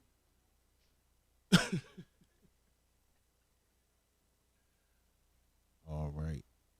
Thank you so much. Yeah, absolutely. And okay, so before we let you go, we're just gonna read one thing to you. All right, before you go. All right. You got that 2 Ezra 13? You know what I want. Oh God. I said, you know what I want. He said, no, I don't. Verse 40. Yes, sir. Yes, sir. 2 Ezra chapter 13 and verse 40. Those are the 10 tribes which were carried away prisoner out of their own land in the time of O.C. the king, when Salmanazar, the king of Assyria, led away captive, and he carried them over the waters. And so came they into another land. Right. So out of the 12 tribes, at this time it was still 13. It was 13 for a little while. And so 10 of those tribes, known as the Northern Kingdom, they were put into captivity in Assyria. And then they were allowed to get their liberty. Right. That's where we're at. Go ahead, read. But they took this counsel among themselves, that they would leave the multitude of the heathen and go forth into a further country where never mankind dwelt. Right. So they were going to leave from the east and then go into a country where nobody had ever lived. Right. Go ahead. That they might there keep their statutes, which they never kept in their own land. Right, which they never kept. All the laws of God, they never kept them because they were always in slavery. They were dealing with idolatry. So it said, you know what? We're going to go over here and just be by ourselves so we can do this, right? Go ahead. And they entered into Euphrates by the narrow passage of the river. Right, so they went into the Euphrates River, right? Go ahead. For the Most High then showed signs for them and held still the flood till they were passed over. Right. So when you look, they went all the way around the Cape, right, which is, South Africa. They went all the way around that Cape and then went into the waters, right, to go west. Right. Go ahead. For through that country there was a great way to go, namely of a year and a half. The same region is called Arsareth. Right. And that place where they went to is called Arsareth. Right. So let's get the meaning of Arsareth. Just put that up real quick. You got that? Okay, read that real quick. Arsareth, the Jewish encyclopedia. The name of the land beyond the great river, far away from the habitation of man, in which the 10 tribes of Israel will dwell, observing the laws of Moses until the time of restoration, according to 4th Ezra 13:45. Right, that's what we just read. Go ahead. Columbus identified America with this land. Right, so Columbus, when he was coming this way, right, they always said, oh, yeah, he was looking for India and all that. We all know that's BS. He knew he was coming. He was trying to find Arsareth, right? And guess who he knew would be here? Who is known today as the Native American Indians, right? Who are actually the tribe of Gad and also the tribe of Reuben, who came over, who are part of the 12 tribes, who came over from the east, Assyria, into the Americas, all right? So we just want to let you know that Cristobal Colon, which is really his name, right? He knew that the Native today who's known as the Native Americans, that they were going to be in the Americas, which was known as Arsareth at the time. And when he came over, he had Hebrew translators and so on and so forth. But we just wanted to leave you with that to let you know where the heritage is at, right? So Native American, so-called black people here, right, are also Israelites. Right, the tribe of Judah and so forth was scattered in Africa, scattered all over Europe, and so on and so forth. So that just makes you an Israelite, sis. That's all we're trying to tell you. Right. That's all we're trying to tell you. All right. So hopefully you can run with this information. And we here, sis, and we're probably going to see you again, right? Because in our congregation we got about 3,000 kids. We have like 100 babies a year in here. This is like real crazy. Litters. Yeah, it's just a litter. I've supported a lot of women in your congregation, actually. Like too. Oh, okay, okay. So you've been all right. So you've been private. They've been holding you private. I think I just happened to call that night, and you were there like you were like a superstar in there. I was like, what the hell's going on? She's been here all along. Like, oh, Gingi, we know Gingi. Yeah. Oh man. Okay. Well, thank you, Gingi. I just want to say again, this work is really powerful work. We gotta get back to it because birth is the beginning of everything, and the more that we honor it, the more that we hold our children, our mothers, and our fathers to the light, and we really get this information, we're saving lives, and we're saving our future generations for our children to grow up with this birthright and to know this from the beginning, to be included in this information in this way is very, very powerful. And so our ancestors want this for us, and our future descendants are proud of the work that we're doing. So thank you, brothers, for having me on the show tonight. And thank you. For sure. Thank for you, sure. Gingi. All right. Thank you for coming through. All right. And thank you, Dr. I Am. It's good to meet you. We're looking to see more of your work in years to come. Yes. All right. All right, y'all. So, Lord's will, we see y'all again. All right. So, enjoy the rest of your evening. All right. Thank you. All right. All right. Thank you. Yeah, that's All right, that's all some praise. beautiful stuff, man. Oh, man. Yeah, that's some beautiful stuff. Yeah, that was excellent. Yeah, one thing we didn't get a chance to touch, I'm glad that you touched identity at the end, because having healthy babies is a beautiful thing. But if you have a healthy baby just to let it eat off the filth of this world, then everything is for nothing.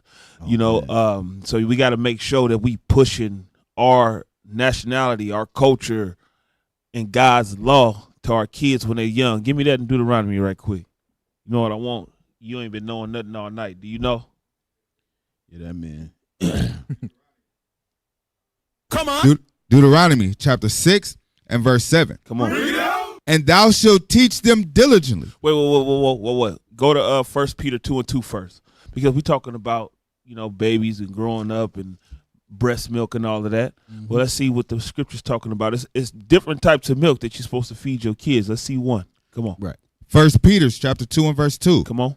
As newborn babes, desire the sincere milk of the word, that ye may grow thereby. So after the breastfeeding, you're supposed to be giving your kids the sincere milk of the word, so they could grow up in their laws, their statutes, their customs, they holy days that they supposed to grow up in. Because if you don't do that, then you give them right to the world anyway. You put them in Christmas, Thanksgiving, Thanksgiving. Right. 4th of July, because they do lie. 4th of July. Give me that Deuteronomy now. Deuteronomy chapter 6 and verse 6. What's that sincere milk? By the word. Go ahead. And these words which I command thee this day shall be in thine heart, and thou shalt teach them diligently unto thy children, and shalt talk of them when thou sittest in thine house. Giving them the sincere milk when they sitting down. When they sitting down doing nothing, you got to give them the milk. Go ahead. And when thou walkest by the way. When you outside and you see and you walking them around the block, you got to be giving them that sincere milk. You see a man with a dress on, son, daughter, what scripture is that going against? You feeding them the sincere milk as you walk along the way. Go ahead. And when thou liest down. And when you putting them to sleep, when you putting them to bed, you got to be talking and giving them the sincere milk that they may grow thereby. Because the scriptures say, train up a child in the way that he should go. And when he get older, it will not depart from it. So you got to start when it's young, when him or her is little, kids, feeding them that sincere milk. Go ahead. And when thou risest up. And even when they get up in the morning. My kids don't know what it feel like to be an African American, because they've been taught that they was Israelites from the day of birth. Right. All praise to the Most High. So you got to. She was saying something about physically and spiritually. The spiritual milk is the word of God. The spiritual milk is knowing that they know. You're making sure your kids know that they the Israelites that the Bible speak of, that they the chosen that the Bible speak of, and that this world belonged to them. Right. All praise to the Lord. Hey, bring that medical apartheid book, right? We're going back to that. Bring up that third page that I put there, right? Because the point of also having these midwives is doing what? To keep this thing in the family, right? To make sure that we not being experimented on or being dealt with foul, right? Because we don't know the mentality of these people. You know what I mean? A lot of these doctors, they look at themselves as a god. You know what I mean? Oh yeah. Yeah, they do. They got that God complex. They don't really care. They don't have too much bedside man. It's like looking at the human body is just like being a mechanic. They just looking at it like, oh yeah, whatever. And to a degree, you do have to look at it as a mechanical, so this way you can be focused on what you're doing. But there is a care and a certain level of integrity and everything you got to have while you're dealing with it. You know what I mean? And who better to do that with your own people? All right. Y'all got that? Where it says James Marion Sims. It's that third page, right after the title. I thought I said that already. There you go. Said that. All right. Hey, read that, bro. James Merriam Sims, Savior and Sadist. Right, Savior and Sadist. Right.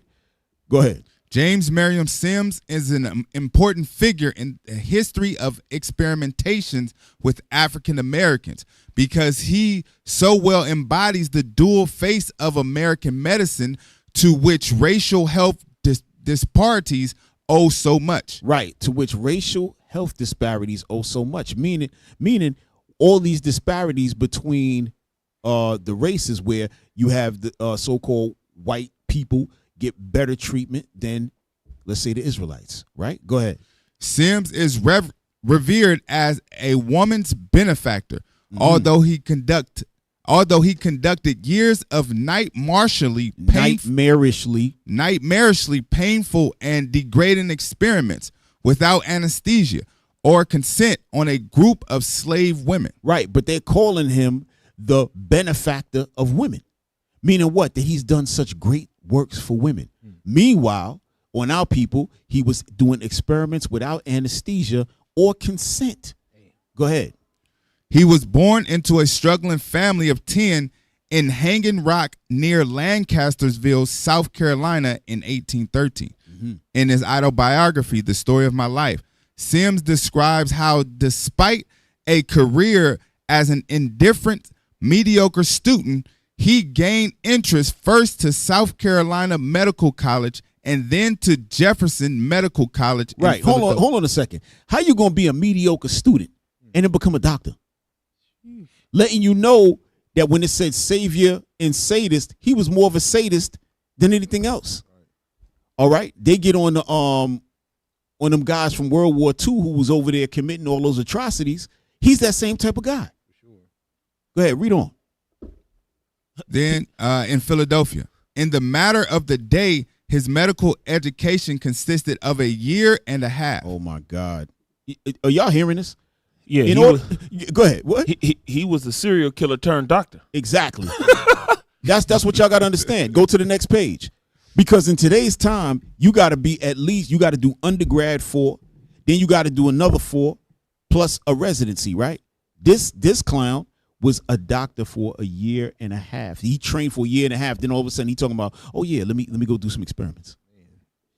In reality, he probably never went to school at all. They probably just put him in there. But go ahead. I'll go up.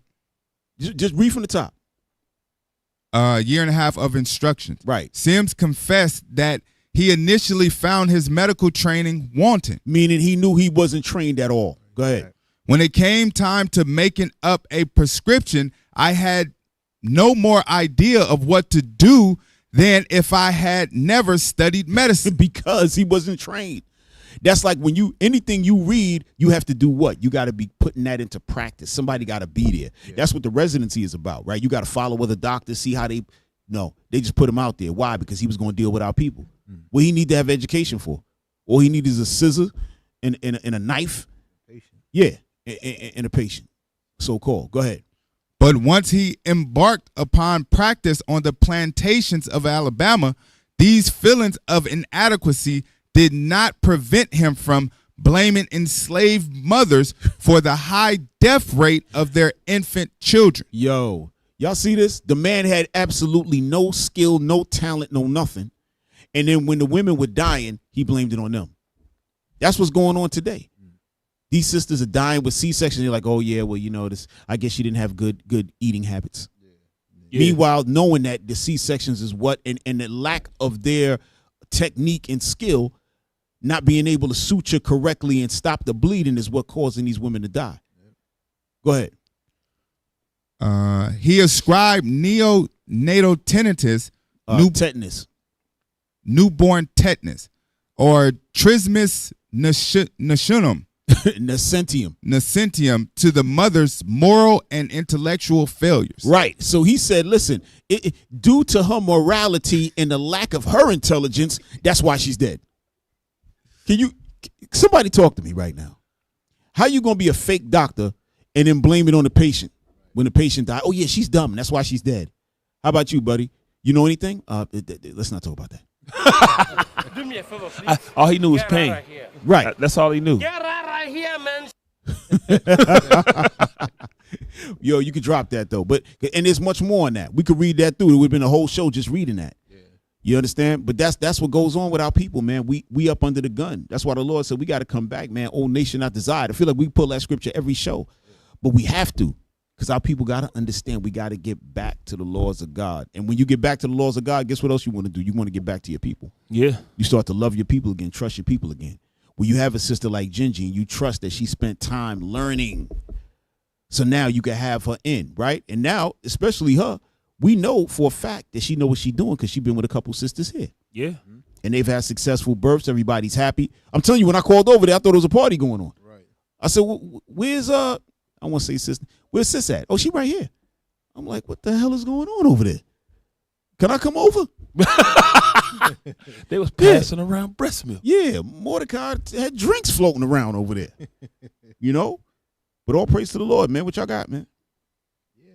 It's just really a lack of knowledge that we have via slavery. They stopped us from reading and miseducate us, so now we naturally trust in the medical systems, the computers, and the ultrasounds. When, like the sister said, she can touch the baby and know if it's upside down or whatever. You don't have to protrude or, so we just being re-educated, man. Back to nature. We had a brother on one of our earlier shows that was healing sicknesses with medicines out of the ground. It's kind of the same thing, getting back to our roots. Right. Hey, remember we started off the show, right? With the woman who was crying and it wouldn't help her, right? Hey, bring up number 9, right? Because they got that little expanded. You see the whole situation, but I just want to show that little clip, but it's a little more expanded. When you pull that video up, number 9, go to 6 minutes. So y'all can see this. Because her mother was actually there, but the moms dropped her, I guess, parked the car, whatever, then came up, and you're going to hear the conversation. Can't make it up. Back door was up at front. I was talking to the registers, and they was telling her, hey, she's in active labor. That nurse told the registers, we need the paperwork, and she walked off. At this point, I pulled out my camera. When's your due date? Right now. Is your due date 11? What? How many times have you been pregnant? 3. This is your 3rd pregnancy? Yes. You have 2 babies It's at in home? You have 2 babies at home? Who's your doctor? Lang is her doctor. Come on, man. Yeah, man. That's. I ain't never seen nothing like that in my life. This is crazy.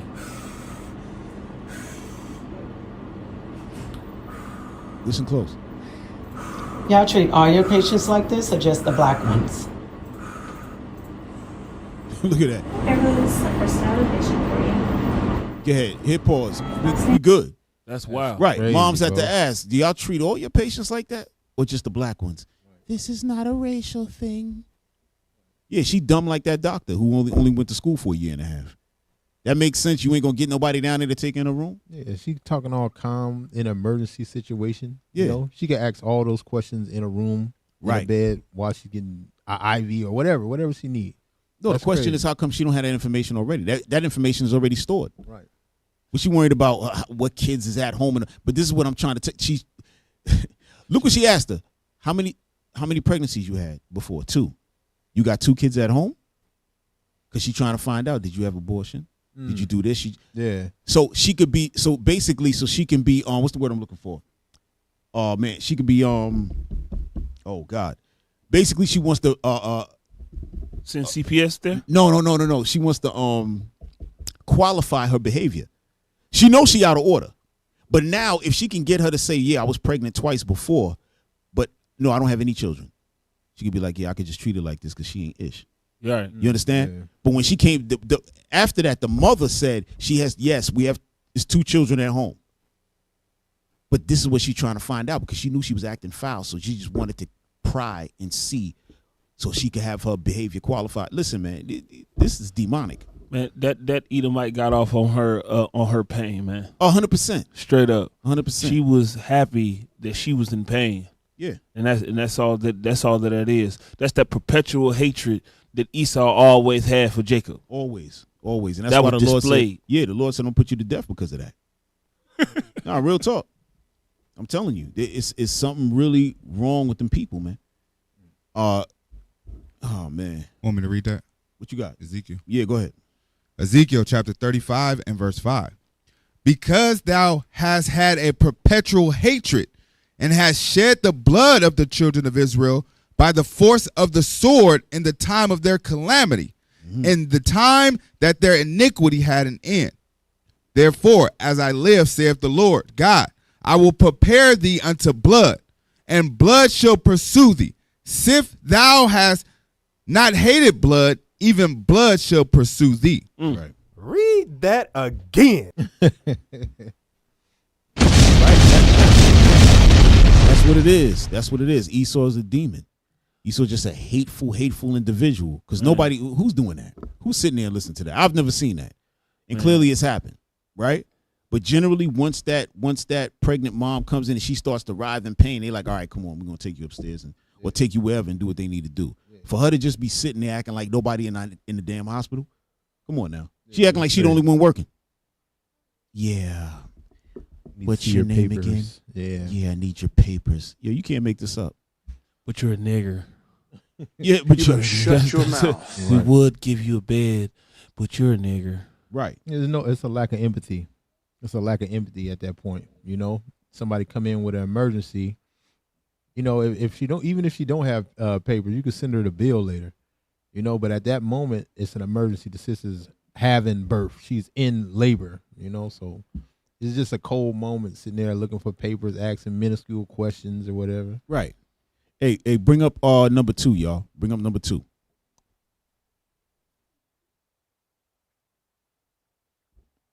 Right, and this is the California Black Infant Health Program. Right, this is something they got going on due to all of the racial disparities that's happening. They trying to create something, right? So go ahead, hit that. Well, this year marks the 50th anniversary of the Black Maternal Health Week campaign. It is all about increasing awareness about racial disparities in pregnancy-related deaths in the U.S. As ABC 10's Candace Redd explains, they are among the highest in the world right here in America. And it does not impact everyone the same, Candace. Chris, good evening to you. The statistics are alarming. The CDC says about 700 people right here in the U.S. die every year during pregnancy or in the year right after, and most of them are Black mothers. Well, the California Black Infant Health Program is working to address the problem. Dying in childbirth should not happen. Danisha Logo, who lives in Sacramento, is expecting her 5th child in June and plans on visiting a birth center instead of a hospital. Like, I never experienced someone like not listening to me. During her 2nd pregnancy, Logo says nurses ignored her when she went into labor. I was telling the nurse, like, hey, you know, I feel a whole bunch of pressure. I feel like I have to use the bathroom. And she just told me, kind of brushed me off like, nah, I just checked you 15 minutes ago. You still probably have like 2 hours to go. I opened my legs and my daughter was crowning. When our moms get in these spaces, they're not being listened to. And the price can be fatal. Nationally, Black women are 3 times more likely to die from pregnancy complications than white women. In California. Stop. How's that possible? 3 times as likely to die? As strong as our people are, that seems very strange, right? So we know something else is going on there. Definitely something else. Something else is going on there. That don't make no sense. Go ahead. Hit play. Being listened to. And the price can be fatal. Nationally, Black women are 3 times more likely to die from pregnancy complications than white women. In California, Black mothers are 4 to 6 times as likely to die. If they're having these pains, if they're having complications, they might be letting, their... I just caught that, right. So in California, it's even higher. 4 to 6 times as higher. That's okay. That's wild. Yeah, that's real crazy. Go ahead. white women. In California, Black mothers are 4 to 6 times as likely to die. If they're having these pains, if they're having complications, they might be letting, their providers know, and they're not being listened to. And this is happening at various stages of their pregnancy and in birth and postpartum as well. The California Black Infant Health Program supports Black mothers by providing informational sessions, service referrals, and sisterhood. We need more Black doulas, more Black midwives, more Black OBGYNs. I thought for a long time that it was me. Y'all can stop. But you heard what they said? They need more, right? So although they're talking about, going into having babies and medicine, so they're saying we need more Black midwives, more Black doulas, and more OBGYNs. Because if you're going to go to the hospital and have a baby, you want to have your own there, right? That sees things differently. Because clearly there's a problem, right? Oh, man. Go ahead, Joe. Last time I went to the hospital, I heard one of the white doctors, a male doctor, walking down the hallway. And he asked, he said, "What's your baby's name?" I said, "Judah." And he was like, "It's a lot of you guys naming them biblical names." And he shook his head and walked off. Straight up. You see what I'm saying? Yeah. They didn't like that. Bro, but you see the mentality of him saying that and shaking his head. Like, we really give a damn what you... Man, listen, bro. You get a nice smack for that. For sure. Yeah, I was just thinking that. You ought to get your face slapped for that. The hell you talking about? There's a lot of it biblical. I don't understand. Like, like, why biblical? Yeah, like, oh man, yes. he probably then got cut up on the streets. No, he already know what it is. Yeah, he's already know what it is. I can't believe all these niggers believe this. Yeah, we back, baby. Like, they actually believe that they're Jews. Like, listen, man, we gonna smack everything out of you, bro. You better shut your mouth. Yeah, we gonna smack everything out of you, man, for real. Bro. All right, I apologize for getting. We're not really serious about smacking people, only if we actually see them. Right. Yeah, man. For real. I walked through the hospital and I got a mean mug on. Don't even say nothing to me. Yeah, come on. I don't want to talk to you. I don't want you to look at me. Yeah, they not asking nothing twice when the man is there. Nothing. You know what I'm saying? So I make it a point to be at the hospital every time. And I don't necessarily get a warm welcome from the nurses or whatever. But so what? Oh, I don't. Yeah, we gonna be there. Look, you know how bad it is. You sitting right there, and they asked the woman first. Everything. And when we was there, she said, "Ask my husband. Ask him." And they still turning to her, asking her questions. Right. Listen, they had me so hot in that thing one time, bro. Yeah. Yep. I almost had to do Nehemiah 13, bro. Yeah. No, for real. Yeah, all of those activities. Right. Keep playing. Finish him. I don't understand how it got so disrespectful, but that's how it is. Yeah. That's how it is, because they want to invert and flip it. Yeah. Right? So that the woman know it's all about the lack of respect of the man. It's all about breaking up that home. That's what it's all about. And then they try to, when they by themselves, they try to make it seem like they getting abused or something. Right. Meanwhile, here it is. They speaking to the mother. The mother says, no, speak to the father. Right? They refuse to do that, but yet they saying that the mother has all rights. Okay, cool. So she said, go speak to him. Why are you not speaking to him? Right. Showing you that they just demonic. Yeah, they just got hatred in their hearts, man. Man, that's why you cannot dwell amongst these people. No. That's why. This is why. Give me 2 Corinthians 6:17, or was it 1 Corinthians? This is why the Most High tell us to do this. Yeah. The book of 2 Corinthians, chapter 6 and verse 17. Yeah.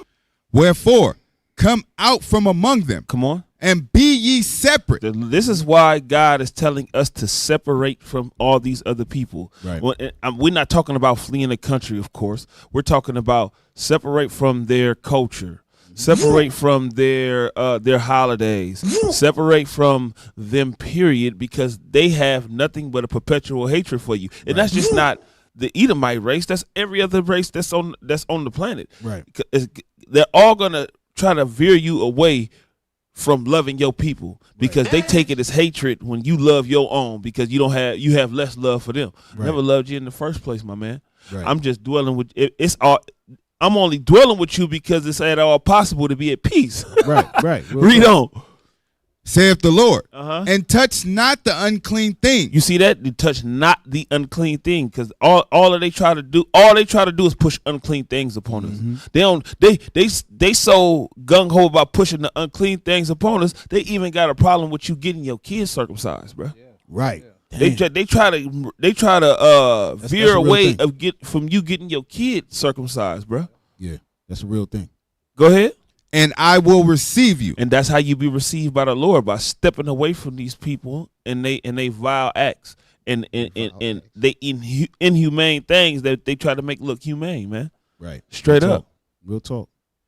But all praise to the Lord, man. It was a great show. You know, informative. Yeah, it was a great show, informative. Yeah, we learned a lot. You know what I mean? From out of the mouth of babes too. Right. Yeah. Oh yeah. She was the doctor was bringing good things out. Yeah. I was like, what? I ain't That's never what heard happened. that before. You see the mothers nowadays twerking, and then the daughter twerking behind the mother. Now Right. you get to see a good example. No, that's You 100%. know? That's 100%, beautiful. Judah. I wish we would have remembered that right then and there to let her know that. But you see the beauty of it, right? She started the baby early. Yeah. Right? And because even Dr. I Am didn't remember her on the cup. She was like, "Oh, I was on the cups. What was I doing that early? Yeah. I was too, You know, was I sucking that cup and making it stick? She was Right. like, nah, that was fire. Right. And it was making so now all that stuff gonna be in her spirit. As she get older, she gonna be already an expert for sure early in the game. Right. Oh man. Man, she was spitting out stuff that I ain't never heard before. Right. I was like, what would she know about that? And the pill. She said the drugs. And the drugs. Yeah. She knew it was Drugs. drugs. Will create blood clots. clots. I'm like, Yeah. what? She was coming with that flame. All praise to the Lord, man. All praise to the Lord. That's how we got to deal with all our kids. Get them in something, you know. Start that trade. Yeah, she training up a child in the way she should go. That's right. That's right. And when she get older, she won't depart from it. That little That's girl right. gonna have a major hand in nation yeah. building here coming in her life. Oh yeah, 100%. We you can see that from jump, you know. But all praise to the Lord. Yeah. So yes, don't forget to donate to the Booster Club, the Isaiah 11:11 project. Yes. All right, we're gonna gather our people back together again. We hitting all four corners of the earth to gather the 12 tribes back. So we need y'all help. All right, airfare, food fare. What else? Fair. All right. So, hey, all y'all can do, bless us with whatever you can give. All right. And help us get around and handle this business. All right. Put y'all brick in. All right. And save a couple of dollars for us. Yes. And donate to the show. Yes. All right. We need some more lights. We got to pay these IT guys. No, we don't really pay the IT guys. We just saying that so y'all can donate something. All right. but we do need a couple of dollars to help the show move and shake. All right. So there goes that QR code. Snap on that and send us a couple of dollars. All right. Or just run to your PayPal account. Do iuic.norcal@israelunite.org. All right. Also, like, share, subscribe. Okay, and comment on the Nehemiah Squad. That's on Instagram, YouTube, of course, Facebook, Twitter, TikTok. All right, jump on all them things. All right, make sure y'all comment. All right, subscribe to that thing and share it with your peoples. All right. All right. Oh, Oh yeah, next show is gonna be crazy. All right, y'all remember we had Dr. Marie Charles on about a month ago. All right, about the hidden names of the Dark Ages, how our people, all of those names in Britain and Germany and all those things go back to us, right? And so now she's coming back, like she said she was going to write her 4th book. She finished it, okay? And now she's coming back to the show to premiere it on Monday, December the 1st, but we're having a dual show, right? So our hidden history without brother Deacon Ithon, who've been bringing a lot of flame. You know, he's been doing this for years now, showing us all of the Moorish history, all right, through Europe and everywhere else all over the globe. So, of course, he loves Dr. Charles. He got her books.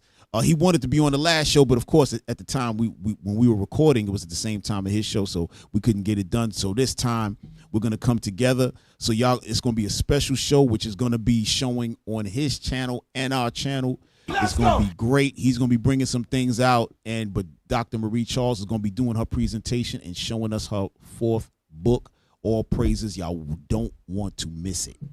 The last show was incredible. Yeah, it was crazy. Oh, yeah. Blew the top back like that man in the left side of the corner. Yeah, that was a great show. Everybody loved that show. Yeah, that's the one. Oh, yeah, that was crazy. I think this one is going to go through the roof as well. All right? So all praise to the Lord, y'all. All right, so with that, Officer Shim, take us out. Yeah. You know what to do. The book of Nehemiah, chapter 13 and verse 21. Yep. Then I testified against them and said unto them, why lodge ye about the wall? If ye do so again, I will lay hands on you. Yo, if you do this thing again, we got to lay hands on you. If you don't donate here to the Booster Club, we got to lay hands on you. And Edomite doctors, if you keep on pushing our sisters to grab them C-sections, we got to put hands on you. Hey, all praise to the Most High. Y'all just tuned into the show. We are the Nehemiah Squad. We are your hosts. I'm Officer Shim. That's Captain Zaccai. That's Officer Judah. We out. Yes. All praise to the Lord. Shalom. Most High in Christ bless.